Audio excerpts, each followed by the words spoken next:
Bonjour mesdames, je suis ravie de vous retrouver aujourd'hui encore pour nos 10 minutes MLK Femmes. Aujourd'hui, je vais vous parler de nos manigances destructrices. À l'église MLK, nous sommes au milieu de la série sur Abraham et Sarah. Je vous encourage à réécouter les messages de pasteur Stéphanie Rieder, mon ami, pasteur Yvan Carluer aussi, des bijoux, les 4 messages de la série. Si vous n'avez pas encore mis à jour vos prédications MLK, je vous encourage à y retourner. Aujourd'hui, je voudrais parler de Saraï et puis je voudrais vous encourager à aller écouter la vidéo que Eric a préparée pour les hommes, exactement le pendant de ce que je fais aujourd'hui. En fait, on a travaillé chacun de notre côté pour préparer notre petite intervention et puis tout à l'heure, on est allé chercher le courrier ensemble, on aime bien faire ça à la fin de la journée. On est allé chercher notre courrier ensemble et on a discuté, tiens, du contenu en fait, de ce qu'on allait enregistrer. Et en fait, on s'est rendu compte qu'on parlait du même sujet, mais avec les 2 angles différents, hommes et femmes. Donc super intéressant.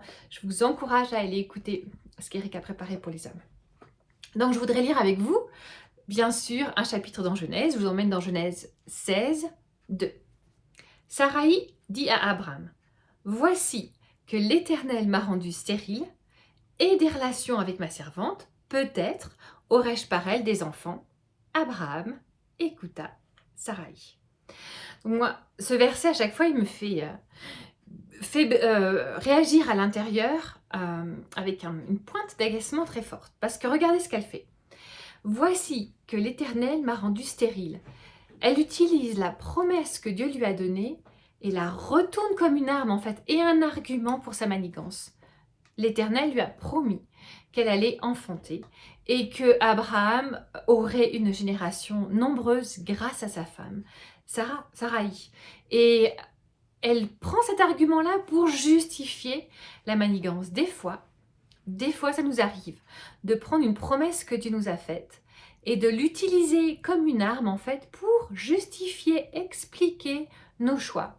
Je pense par exemple à une manigance dans le cadre d'un couple où l'épouse veut faire réagir son mari et elle va donc pousser son mari, manigancer, le pousser à l'extrême pour obtenir une promesse que Dieu lui a faite, un couple épanoui, un couple heureux par exemple. Moi, dans le cadre de mon travail et de mon ministère, je vois des femmes qui vont jusqu'à commettre un adultère, émotionnel ou physique, d'ailleurs, en espérant provoquer quelque chose chez leur mari. Au moins comme ça, il va s'intéresser à moi. Et elle manigance pour obtenir une promesse que Dieu leur a faite d'un couple épanoui. Ici, Saraï, elle utilise l'argument de la promesse de Dieu pour manigancer et arriver à elle-même essayer d'orchestrer que la promesse arrive, en fait, s'exécute. Je pense à une missionnaire qui était célibataire et désespérée d'avoir un enfant. Elle est allée jusqu'à provoquer une rencontre sexuelle, je vous passe le détail, mais pour tomber enceinte en fait, et hop, la manigance a fonctionné et elle est tombée enceinte. Son objectif, la promesse que Dieu lui avait donnée, était devenue plus importante que le moyen que Dieu avait choisi pour obtenir l'objectif en fait, pour donner le cadeau. Donc c'est intéressant de voir que parfois on auto-justifie nos propres raisonnements et manigances en utilisant des promesses que Dieu nous a faites. C'est ce que Saraï fait ici dans ce verset. Puis ensuite, le morceau du verset qui me crispe le plus, c'est « et des relations avec ma servante ». Peut-être alors j'aurai des enfants par elle. Elle se met elle-même dans un piège terrible. À l'époque, elle connaissait mieux le contexte que nous encore. À l'époque, la maternité était hyper importante et donnait une sorte de positionnement des femmes en fait entre elles, etc. Je sais que quand nous avons vécu en Asie, le fait que j'ai eu 5 enfants me positionnait au niveau des femmes avec un certain statut parce que j'avais enfanté 5 fils et je sais que c'est pas normal, c'est pas juste, c'est tout ce que vous voulez, mais dans la culture de l'endroit où j'ai vécu à ce moment-là, ça avait une importance. Et à l'époque de Saraï, ça en a une aussi.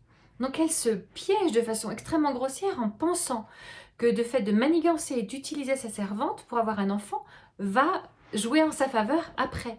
Elle savait très bien que à l'époque, dans sa culture, ça allait avoir un impact sur le respect et le non-respect que la servante allait lui apporter après. Elle utilise aussi cet argument pour provoquer son mari. Là, je sors de ce que le texte biblique nous dit, mais on peut imaginer que dans son cœur de femme, elle se disait, mais il va dire, ma chérie, tu vaux mieux que 1000 fils. C'est peut-être ce qu'elle espérait obtenir de son mari, mais lui, il dit, bah oui, c'est une bonne idée, là, allons-y. Abraham écouta Sarai. Peut-être que 1 million de fois, il ne l'a pas écouté, et sur ce coup-là, il est là et il écoute. Des fois, mesdames, peut-être pas vous, mais des fois, mesdames, on a tendance à faire cela, à se dire, ok, je prends la promesse que Dieu m'a donnée et je vais la tordre pour pouvoir obtenir ce que je veux et ce qu'il m'a promis. Je vous donne plusieurs exemples.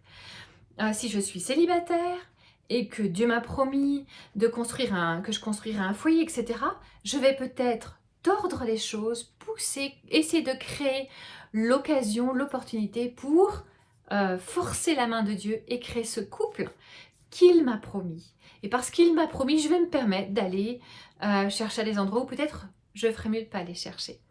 Si je pense à une dame que je connais qui avait un fort désir d'enfant, comme une promesse de Dieu pour cela, et qui a provoqué des relations sexuelles dans le seul but d'avoir des enfants, un enfant en fait, et qui se retrouve maintenant à élever cet enfant seul parce qu'elle a forcé la main de Dieu pour cela, pour obtenir cette promesse. Je pense aux femmes qui vont provoquer peut-être un adultère de leur côté pour essayer de faire réagir leur mari et pour qu'ils puissent travailler à construire un couple heureux, comme Dieu l'a promis. Vous voyez un petit peu des fois le raisonnement que l'on a.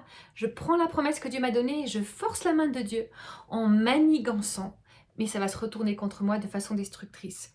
Ce que ça met en relief, c'est que je vais douter des promesses de Dieu. Et c'est vrai que des fois l'attente, le délai que cela prend, vont amener le doute dans mon cœur. Je voudrais te rappeler aujourd'hui d'aimer Dieu plus que ses dons, d'aimer Dieu plus que les promesses qu'il a faites pour toi, et de ne pas chercher à manigancer parce que un jour ou l'autre, ça va se retourner contre toi.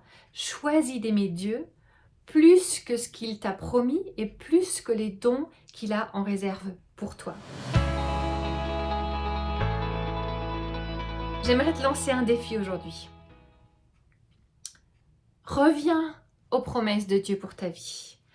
Laisse le Saint-Esprit chercher dans ton cœur et souligner à nouveau la promesse qu'il t'a faite.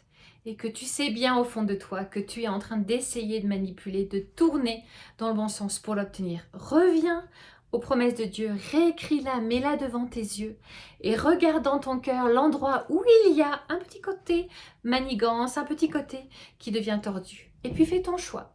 Est-ce que tu vas aller jusqu'au bout de cette manigance, de ces calculs que tu as, ou est-ce que tu vas choisir de faire confiance à Dieu? Je t'invite à l'écrire, à prendre du temps pour réfléchir à cela. Repasse devant toi cette promesse que Dieu t'a faite et dont tu n'as pas encore vu la réalisation. Je sais que l'attente pèse, que c'est difficile d'attendre, que les années sont là, il te semble que la promesse s'échappe.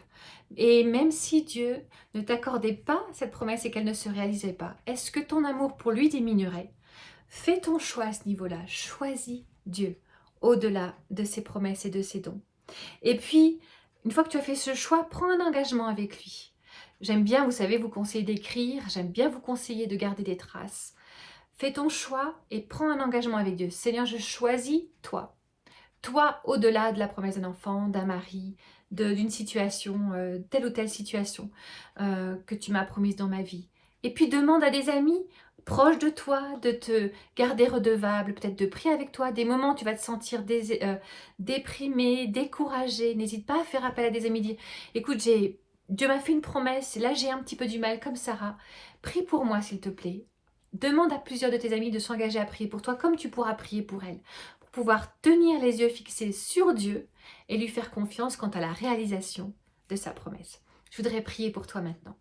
Seigneur, tu vois ma sœur et tu connais son cœur et tu connais, Seigneur, les promesses que tu y as déposées. Seigneur, merci pour les projets que tu as formés pour sa vie. Je prie que tu lui donnes la force de garder ses yeux fixés sur toi et d'abandonner les manigances qui se tramaient dans son cœur, Seigneur, parce que nous savons que la conclusion serait destructrice, les conclusions seraient destructrices pour elle. Merci de lui donner la force dont elle a besoin pour garder les yeux fixés sur toi. Amen. N'hésitez pas à nous écrire à MLK Femmes au pluriel @églisemlk.fr. Comme ça, nous pouvons prier pour vous. Et puis, si vous avez envie que nous abordions des sujets en particulier, n'hésitez pas à nous les donner. Écrivez-les pour que nous puissions connaître votre cœur et y répondre au mieux. Je prie pour vous. Je vous embrasse bien fort. À très bientôt.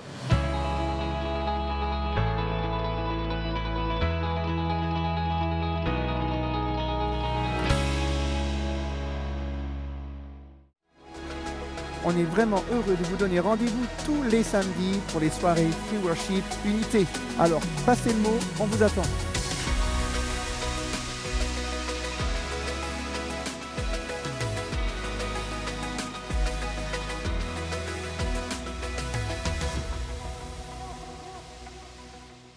Ne ratez pas votre programme tous les mercredis. Alors, rejoignez-nous tous les mercredis à 10h sur la chaîne YouTube MLK. À mercredi!